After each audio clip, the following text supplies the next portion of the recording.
It's a thrill to watch sports stars competing, but even in the tightly controlled world of professional athletics, accidents do happen, both on and off the field. These sports stars died right when they were hitting the top of their game.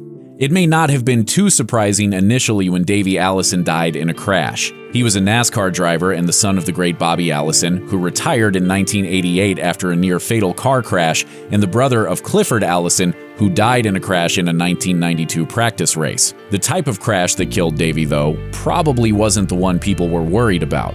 During Allison's 1992 season, he stacked up win after win after win. As 1993 rolled on, he was in great position for the Winston Cup crown and on his way to becoming a NASCAR legend. On July 12, 1993, though, he was piloting a helicopter into the Talladega Superspeedway when something went wrong and the craft crashed on its left side. Allison was only 32 years old. After his death, thousands came out to line the route of his funeral, including hundreds of cars stretching for miles and miles. Roberto Clemente is probably the best Puerto Rican baseball player of all time. A Pittsburgh Pirate for his whole career, he smashed down barriers for Latino baseball players with almost as much force as he smashed balls into the stratosphere. Clemente won 12 Golden Gloves and 4 National League batting titles, all while posting a career batting average of .317. Yet for all his sporting prowess, he was equally famous off the field for his charity work. He spent his downtime coaching underprivileged youth in Puerto Rico and heading up charity relief efforts in Latin America. But in one of those twists of fate that make you question the meaning of existence, it was this charity which led to his death. Just before Christmas 1972, Nicaragua was hit by a catastrophic earthquake. Despite being at the height of his career, Clemente headed up relief efforts, including personally flying out on a cargo plane. On New Year's Eve, that plane went into the sea. Clemente's body was never found. You are a great tribute to society, to America, to Pittsburgh, and obviously to Puerto Rico. And I wish you good health and good luck, and thanks for all the great memories.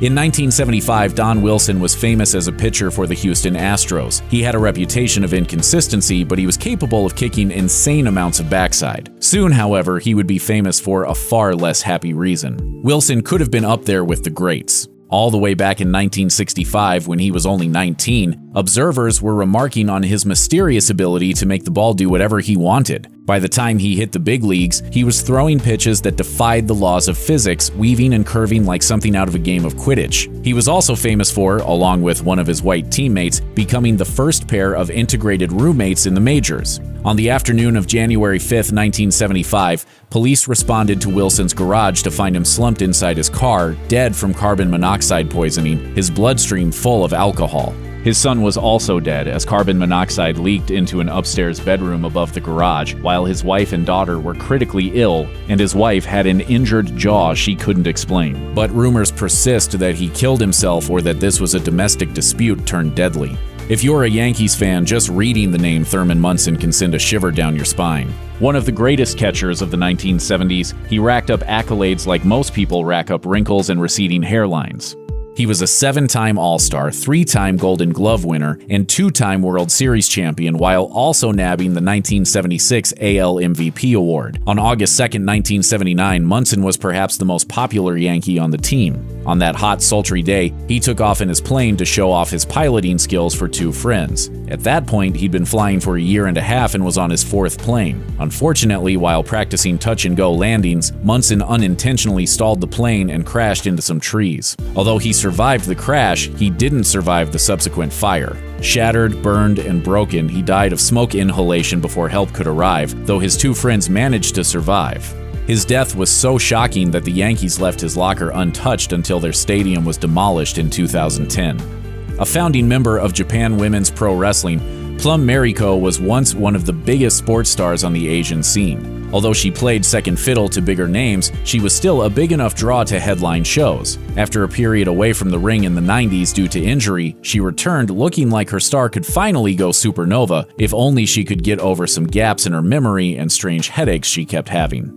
Although she wasn't aware of it, Plum was suffering from the effects of brain damage, the result of a lifetime of being smashed headfirst into a mat. Supposedly, she didn't tell Japan Women's Pro Wrestling about her problems, fearing they'd retire her. On August 15, 1997, Plum was hit by a finishing move known as the Liger Bomb, which is basically the wrestling equivalent of having a 10-ton truck go to town on your body. No one is quite sure if the move went wrong or if it just triggered something that was going to happen regardless, but Plum hit the mat and didn't get up. She was just 29 years old. Baseball legend Lou Gehrig was so famous that the disease that killed him, ALS, is still popularly known as Lou Gehrig's disease. When he passed in 1941, his place in the public consciousness transcended the sports world, but remarkably, he achieved that level of fame after he'd passed his physical peak. When Gehrig succumbed to ALS, people saw him go in just 2 years from a great baseball player to a man incapable of even tying his own shoelaces. The change was so shocking and so sudden that everyone with even a vague interest in sports took notice. When Gehrig was forced into early retirement by his illness in 1939, people were so moved that they came in droves to watch him give a famous farewell speech that was unforgettably touching. When he died 2 years later, his number was the first to be retired in baseball history. Today, I consider myself the luckiest man on the face of the earth. There's a minor twist to this story. In 2010, Wired reported on research suggesting Gehrig may not have actually had ALS. So that's how famous Gehrig was. Even a disease he may not have had wound up named after him.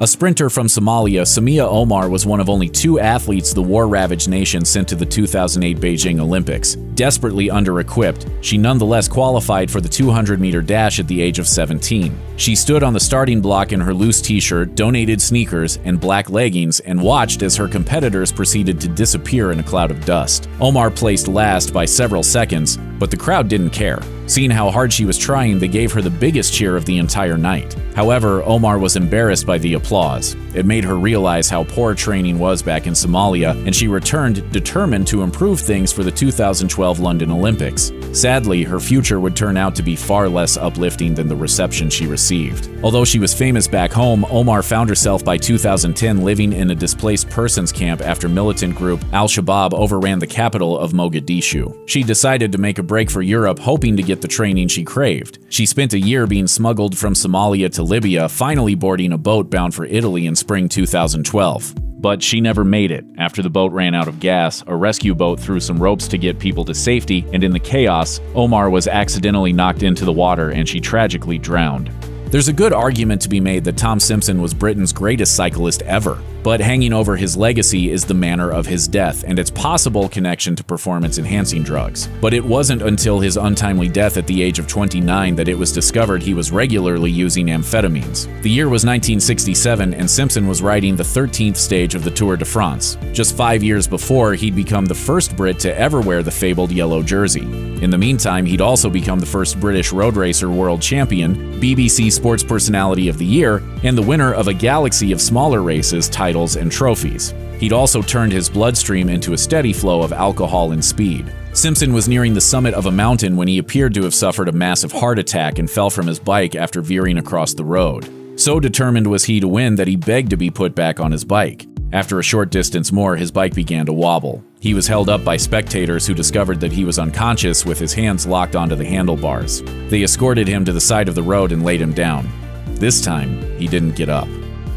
Officially, Lloyd Seay competed in only a handful of races in his lifetime. Unofficially, his life was one long race, gunning it away from the long arm of the law. Before he became a professional racer, he was a professional bootlegger in Georgia, and his life sounds like something out of a Dukes of Hazzard prequel. Sheriffs told stories about how Seay sometimes paid his speeding fines up front to save time when he was gunning back from a moonshine sale. Seay has been called NASCAR's greatest driver who wasn't, as he died 6 years before NASCAR existed. Even in 1941, the year that he passed away, people knew that he was destined for a memorable legacy. In his first big season, he won the Daytona Beach Road Course, the High Point Speedway, and the Lakewood Labor Day event within 15 days of each other. He was just starting to get noticed on the national stage when he got in an argument with a cousin over money and was shot dead at the age of 21.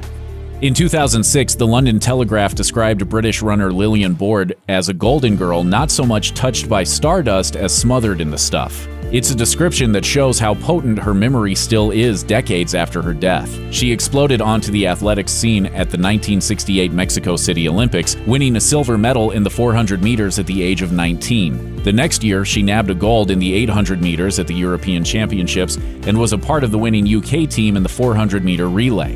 Everyone was certain that she'd get the gold at the 1972 Olympics. But just as Board was becoming Britain's top female sports star, she started developing weird back pains. It turned out that she had developed bowel cancer, which was diagnosed in 1970. She passed away on the day after Christmas that year. She was only 22. Board's legacy lives on through the Lillian Board Trophy, which is awarded annually to outstanding cancer fundraising.